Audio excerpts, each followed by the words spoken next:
이 새벽에 오신 여러분들, 기도하는 모든 소원이 하나님 앞에 연락되는 은혜의 새벽 되기를 주님의 이름으로 축원합니다. 우리가 이사야의 말씀을 읽고 있는데, 그동안 여러분에게 말씀을 드리기를 이사야를 크게 둘로 나눌 수 있다. 전반부에서는 고난, 여러 가지 어려움을 겪고 있는 이스라엘, 유다인의 죄악에 관한 부분을 고발하고 있고, 후반부에 있어서는 이제 예수 그리스도, 고난받는 예수 그리스도에 대한 말씀을 예언적으로 하고 있는 부분을 보고 있습니다. 오늘 이사야 53장은 너무 우리가 잘 알고 있는 말씀 중에 하나입니다. 고난받는 메시아, 고난받는 종에 관한 말씀을 본문에서 하고 있습니다. 우리는 구약의 말씀을 보면서 뭘 봐야 하느냐? 이제 신약과 구약을 구분하게 될 때에 구분의 내용이 무엇일까? 그것은 언약입니다. 왜냐하면 약이라고 하는 말이 약속, 언약 이런 뜻을 갖고 있기 때문에 옛 약속으로서의 구약이다. 그리고 신약은 새로운 약속으로서의 말씀이다. 이제 이렇게 되어 있어요. 그러면 옛 약속이라고 할 때에 어떤 부분을 약속하고 있는 걸까? 메시아 예수 그리스도를 보내겠다. 이것이 구약에서 아주 중심적으로 말씀하고 있는 약속입니다. 그러면 그 구약에 약속하고 있는 메시아 보내실 때에 어떤 부분으로 오실까라는 거죠. 이제 가장 어뜸이 되어지는 것 중에 하나가 다윗의 후손입니다. 그래서 우리가 마태복음 같은 데 보면 다윗의 후손이요, 이 다윗의 후손을 말씀하고 있는 것을 보게 됩니다. 그렇다면 다윗의 후손이라고 하는 의미는 무엇일까요? 왕의 후손으로 온다, 이 말이죠. 그래서 마태복음의 족보와 누가복음의 족보가 있는데 근본이 달라요. 뭐가 다를까? 마태복음은 다윗을 중심한 예수님의 족보를 쓰고 있습니다. 그래서 우리가 그 다윗의 족보를 14대로 다 이렇게 나누었어요. 왜 14대로 나누었을까? 그 14대로 나누는 이유는 다윗이라고 하는 이름이 14입니다. 무슨 뜻이냐?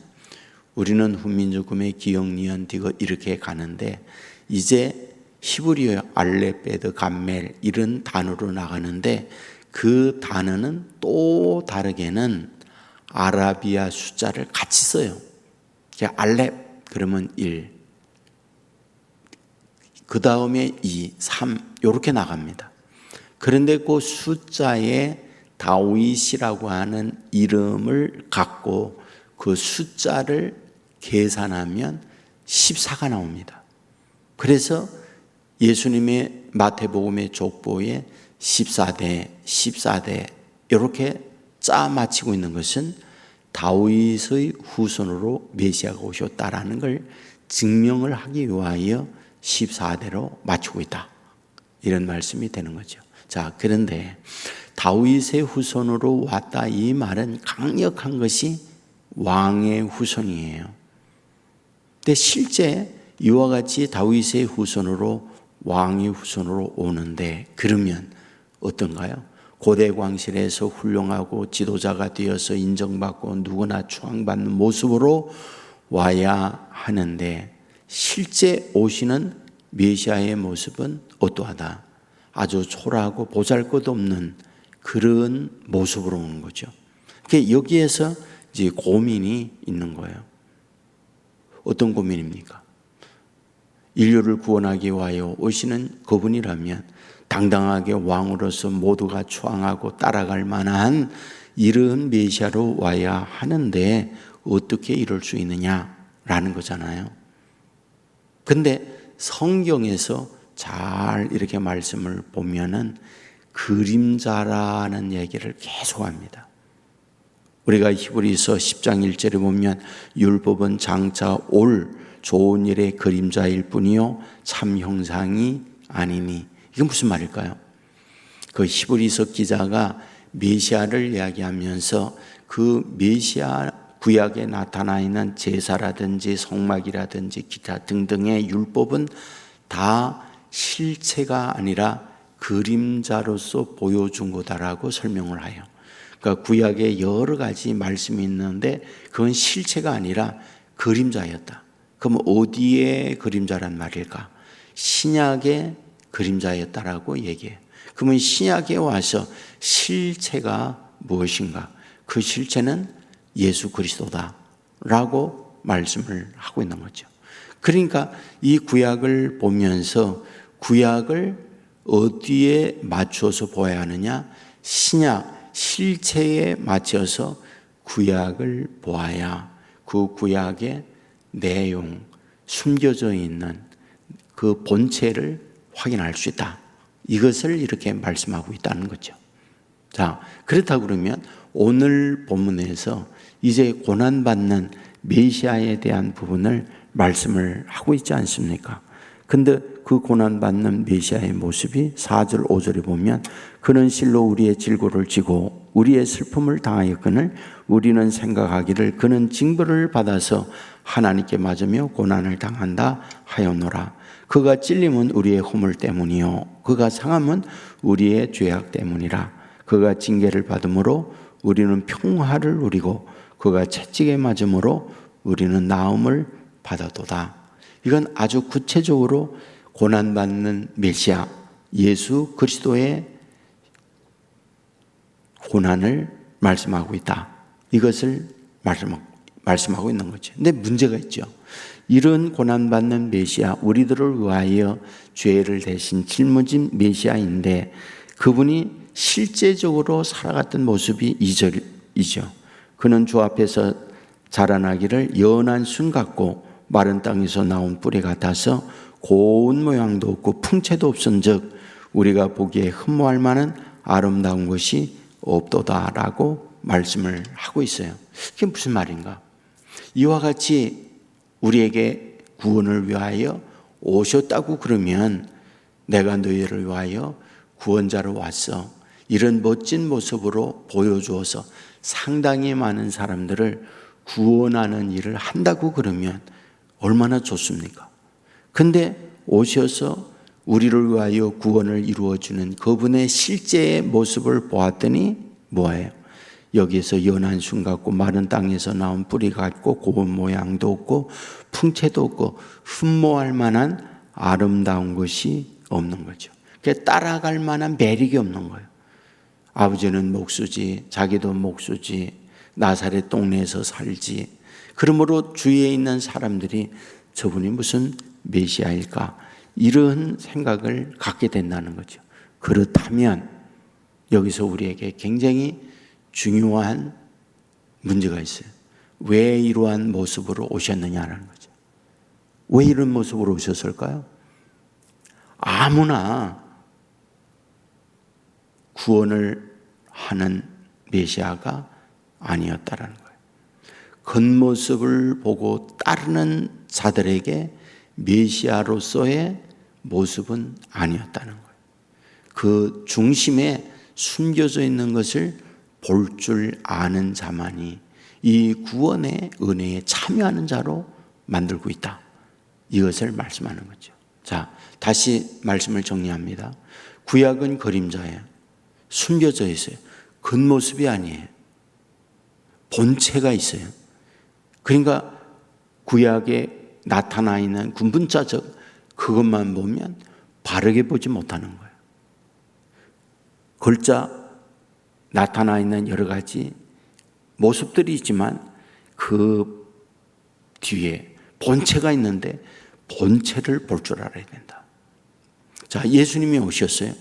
예수님이 오셨는데 어떤 모습으로 오셨느냐? 여기 있는 그들이에요. 연한 중 같고 마른 땅에서 나온 줄기 같고 흠모할 만한 아름다운 것이 없는 모습으로 왔어요.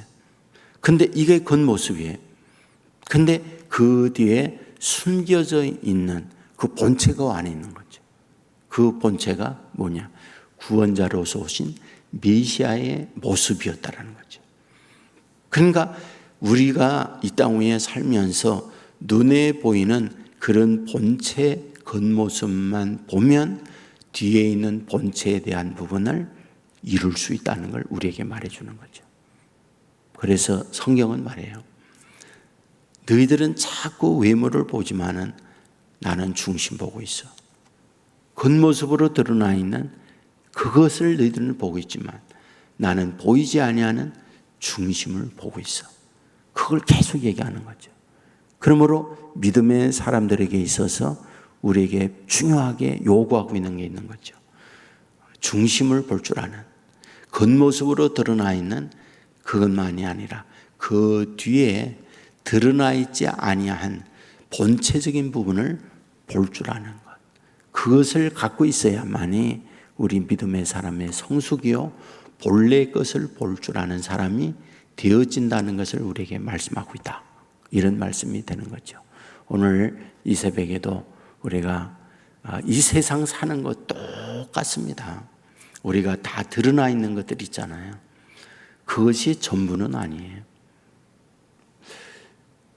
예수님이 활동할 때 그 모습을 보세요. 이게 쉬운 예를 든다면 이제 현장에서 간음을 합니다. 그 겉모습으로 드러나 있는 부도덕이에요. 그러니까 바리새인들은 이런 못된 여자 돌로 쳐 죽여야 된다는 맞는 말이죠. 근데 예수님은 드러나 있는 그 여인의 모습 그거 보지만은 그 여인의 보이지 아니하는 다른 것을 함께 보는 거죠. 그게 뭘까요? 내가 그 일 즐겁고 재미있어서 그런 짓 하겠느냐? 내 태어나서 보니 친정 식구 가난하고 힘들고 처절하게 어린 시절을 지내고 성장하여 내가 살아가는 게 막막하고 그 짓 외에 다른 길이 없고 내 인생이 얼마나 불쌍하냐. 보이지 아니하는 다른 것까지 예수님은 같이 보는 거죠. 그러면서 얘기하는 거죠. 너희 중에 죄 없는 자가 먼저 돌로 치라. 한 사람 두 사람 다 돌을 놓고 가버리는 거죠. 너를 정죄하는 자가 어디 갔느냐? 가고 없습니다. 그래, 나도 너 정죄하지 않는다. 다시는 그런 죄를 짓지 말거라. 그리고 보내는 거죠. 그러면 주님께서 이와 같이 말씀하고 있을 때 그게 뭘까? 그 보이지 아니하는 다른 것까지 함께 보고 있는 거죠. 저는 우리의 성숙이라고 하는 것은 그런 눈을 가지고 있는 사람이어야 한다는 생각을 늘 많이 해요. 제가 성경을 보고 또 우리 성도들을 보면서 늘 그에 대한 고민과 그에 대한 기도 제목을 많이 갖고 있습니다. 하나님, 보이는 것만 보지 않게 해주십시오. 보이지 않는 것도 함께 볼 줄 아는 영안과 또 다른 눈을 저에게 주십시오. 이제 그런 기도를 늘 해요. 우리가 그럴 수만 있다고 그러면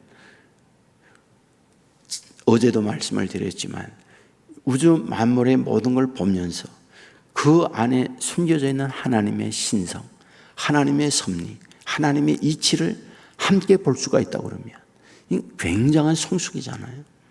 오늘도 그런 마음으로 하나님께 기도하면서 하나님 우리에게 그런 눈을 갖고 그런 세계를 볼 줄 아는 성숙한 하나님의 사람 되게 해주십시오.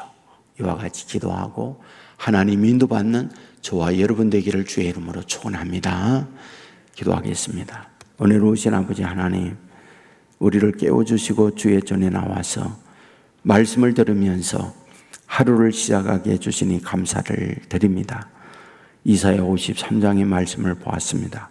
고난받는 예수님, 메시아로 오신 그분이 고운 모양도 없고 풍채도 없고 마른 땅에서 나온 뿌리 같고 흠모할 만한 것이 아름다운 것이 없다고 말씀하고 있습니다. 겉모습을 보면 초라한 모습입니다.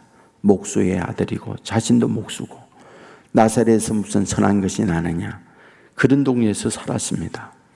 하지만 이와 같이 모습을 오는 것은 우리로 하여금 그 겉으로 드러나 있는 것만이 아니라 그 뒤에 본체 그림자의 숨겨져 있는 그 본체를 볼 줄 아는 하나님이 사람이 되어야 할 것을 우리에게 말씀하고 있습니다. 간절히 소원합니다. 우리로 하여금 세상을 살면서 자연의 세상에 일어나는 일들 너머에 계시는 하나님을 볼 줄 알고 그 세계를 헤아릴 줄 아는 성숙한 믿음의 사람들 되게 하여 주옵소서. 기도합니다. 이 시간도 주님과 영적 교통이 있는 은혜의 기도가 되게 하여 주옵소서. 아버지 하나님이여, 자연재해로 말미암아 어려움을 겪고 있는 많은 우리의 이웃들이 있습니다. 찾아가시고 도와주시고 그들 위해 하나님의 은혜들을 허락하여 주옵소서. 아버지, 이 나라 여기까지 이끌어 왔습니다. 불쌍히 여겨 주시고 분열된 국론 하나가 되게 하시고 정말 강대한 열강 속에 약소한 우리나라입니다. 국민들 정신 차리고 우리가 어떻게 살아야 할지 아버지 하나님 앞에 엎드릴 줄 아는 그런 나라가 되게 하여 주옵소서.